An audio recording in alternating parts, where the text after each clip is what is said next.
how you can tell whether your LinkedIn connections are interested in what you sell. Number 8, create content that is related to what you sell, the problems that you solve through the services you provide to others. If I create a piece of content that says 30 LinkedIn content ideas for entrepreneurs, who is that going to attract? Entrepreneurs who are looking for content ideas to start sharing content on LinkedIn, or to improve the content that they are sharing, or to just get ideas because they may be feeling some type of burnout related to content creation. We have to understand that content is the ultimate filter. The content that you create is a great opportunity to get connections in your network, followers in your network raising their hands and saying, hey, I'm interested, or at least I'm curious about this particular solution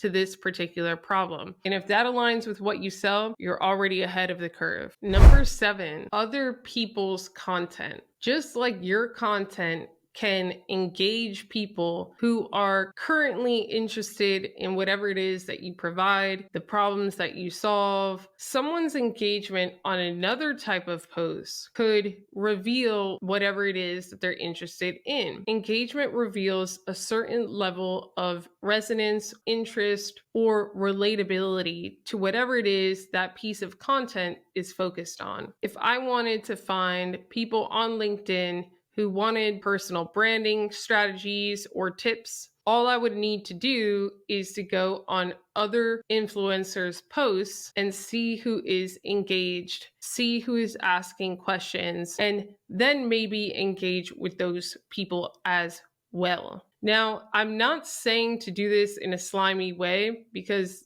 a lot of people do, but let's just say that you're just starting to create content and you wanted to just know where a pool of people were that were interested in your services. This is what you would do. Now, at the top of your LinkedIn, you're going to see a search bar, video marketing tips, post groups, people, companies, jobs. I'm going to go to posts. And here are some posts. 10 effective video marketing tips to boost brand awareness. Just by engaging with this article and commenting and asking questions, as all of these people are doing, it probably reveals their interest in wanting to learn about doing video marketing. Same with this one, marketing videos, 7 tips from professionals for marketing storytelling. What this tells me is that most of these people in the chat are probably interested in becoming better storytellers in their video. And so if I were to engage with them and they just so happen to see my content on video marketing, there would probably be a higher likelihood of them being interested in my content as well. Number 6, hosting live audio events on LinkedIn. Live audio events are like Twitter Spaces or Clubhouse, where you can have an audio-only podcast and interact real time with users on LinkedIn. The one thing that will determine whether someone enters your LinkedIn audio room or not will be the title. If I had a LinkedIn audio event and the title was Video Marketing Tips for Entrepreneurs, who would come to the room?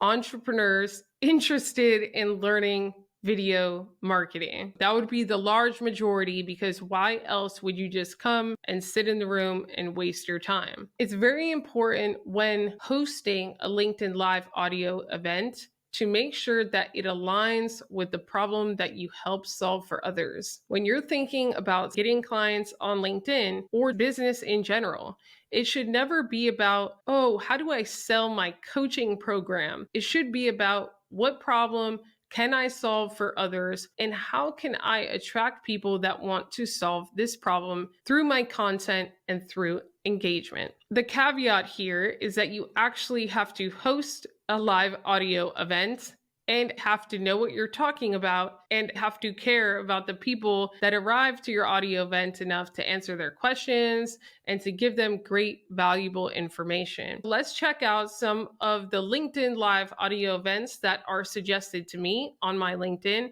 And let's take a wild guess at who is going to go to those audio events and what problem those hosts of the event solve. These are some online events, and we won't get into the disaster that the thumbnails are. That's for a different video. Who's going to go from job to career to calling? Probably people that have a job, they work in corporate, and they want to maybe start a side hustle or do some calling. I'm not really clear on what the calling thing means. Who's going to go to AI is probably people that are curious and want to learn more about AI. This is where being very strategic about the titles of your audio events on LinkedIn are very important, because it will determine who actually registers and who actually attends the audio events. Number 5, just like you can host live audio events on LinkedIn, you can host live video events on LinkedIn. Now, here's a live we did going over the 10 most important skills for founders and CEO to develop to position themselves as leaders in the age of AI. The beautiful thing about LinkedIn video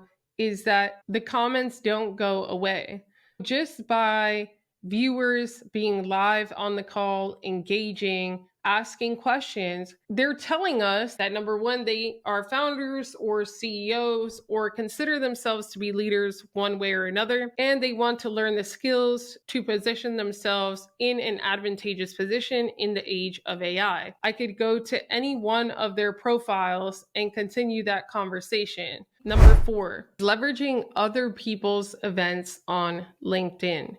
LinkedIn allows you to search for events with keywords or phrases. If I wanted to get in front of more people who wanted to get clients on LinkedIn, I could search for something like LinkedIn lead generation, and then I could click events. I would see a list of all of the events related to LinkedIn lead generation. All I would have to do to get access to the list of people attending these events is to attend myself. Then the list is completely available to me. I would then be able to go to their profiles, start supporting their content, maybe engage with them.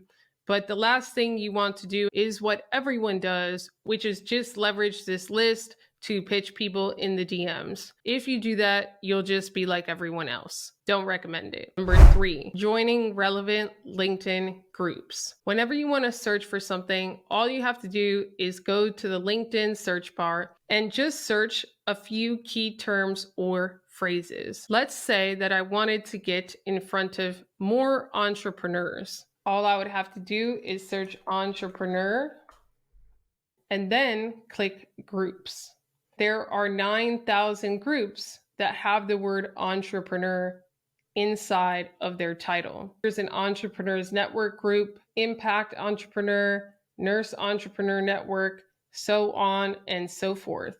I could even do things like personal branding and get in front of more people that want to grow their personal brand. I could click join. I will have access to that group and be able to build relationships with people in that group who are all saying that they want to collectively grow their personal brand together, which is great. LinkedIn groups are a great way to get in front of more people that have a higher likelihood of wanting whatever service it is that you provide. Number 2, your LinkedIn newsletter subscribers. This is why the title of your LinkedIn newsletter should also be a filter. If I want to attract more entrepreneurs that want to learn about personal development, I should create a newsletter called Personal Development for Entrepreneurs. By that entrepreneur subscribing to your newsletter, they are automatically showing you interest in whatever topic it is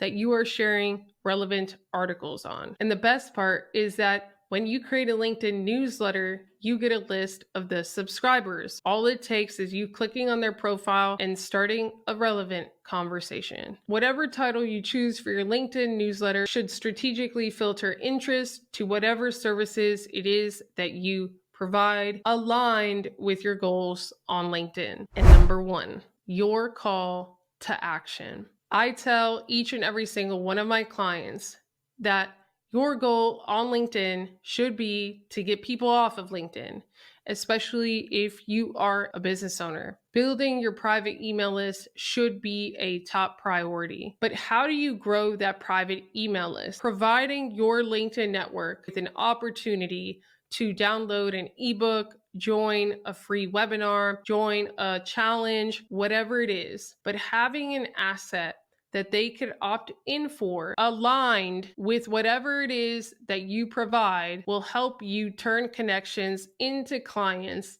at a faster rate. If I wanted to attract entrepreneurs who want to create more video on LinkedIn, I would host a live webinar training off of LinkedIn. Entrepreneurs, 10x your video marketing on LinkedIn. By them registering, there is a great likelihood that they are an entrepreneur who is interested in 10xing their visibility on LinkedIn with video. But again, you actually have to prepare a training, provide a great training, and you have to show up. If you're not willing to show up, then I'm not your girl. I hope that these 8 ways will help you turn your connections and your followers on LinkedIn into clients faster and more effortlessly than ever before. We appreciate you. We're growing on YouTube every day, and it's because of you. God bless.